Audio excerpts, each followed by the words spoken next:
Lyrical Lip Service is pleased to present Bent Over and Giving It Up, 5 First Anal Sex Erotica Stories, written by Lisa Vickers, Susan Fletcher, Maggie Fremont, Marilyn Moore, and Nicole Falk. Copyright 2013 by Red Hot Explicit Erotica Press. Narrated by Jennifer Saucedo, Nichelle Gregory, Jess Bella, and Poetess Connie. For Lyrical Lip Service 2014.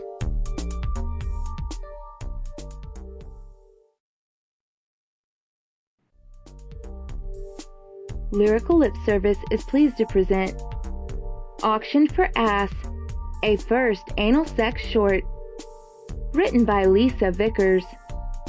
Copyright 2013 by Poetess Erotica Publishing. Narrated by Jennifer Saucedo. For Lyrical Lip Service 2014.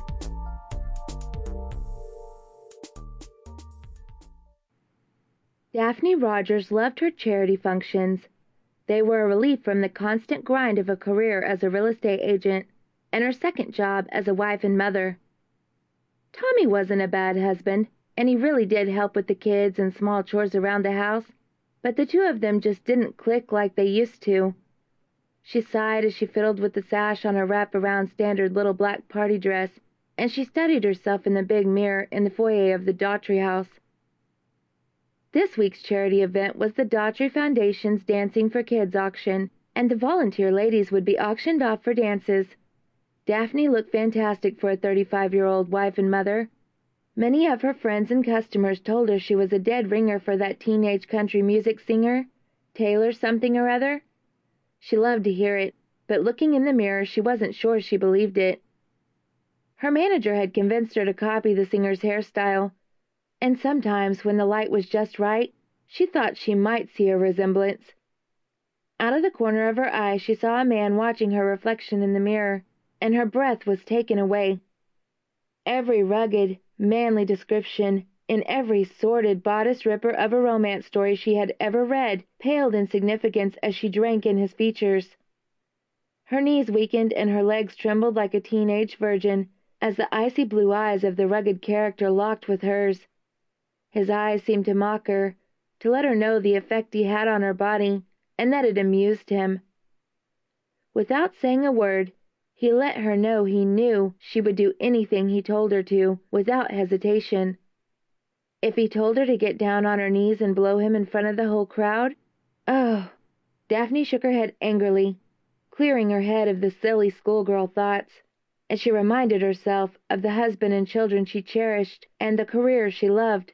There was no space in her life even for the most incredible-looking man she had ever seen. Breaking away from the mirror, she joined the other women for the auction. "Have you seen Mr. Daughtry?" Lizzie Granger asked breathlessly. "Jesus, he's gorgeous," Samantha Jennings told the other two as she joined the conversation. "I'd fuck him on the dining room floor and let Stan hold my panties." Lizzie chuckled and raised her hands in mock horror. "You talk a good one, girl, but you would no more cheat on Stan than you would stand in front of a moving truck, but he is gorgeous." "I'm not so sure," Samantha said speculatively. "I love my Stan, but I imagine saying no to that guy would be the hardest thing any woman ever did." The three of them tried hard not to stare at Daughtry. As he drank from a fluted stem of champagne, he glanced at the trio, and Daphne had to stifle the sudden contractions of desire, and she felt her pussy flood with the juices of her stimulation. Embarrassed, she turned her attention back to the podium, where the auction was about to get under way. The first woman on the block was an older woman, and her husband bid $100 the moment the bidding was opened. All the women dabbed at their eyes as the elderly couple led the way to the dance floor. Samantha was the second woman to be auctioned, and she flirted and played to the crowd until a tall, sandy-haired man bid $250. Still hamming it up for the crowd, Samantha sashayed over to the bid winner and fluttered her eyelashes at him. There was a good deal of applause as Samantha... Sample complete. Ready to continue?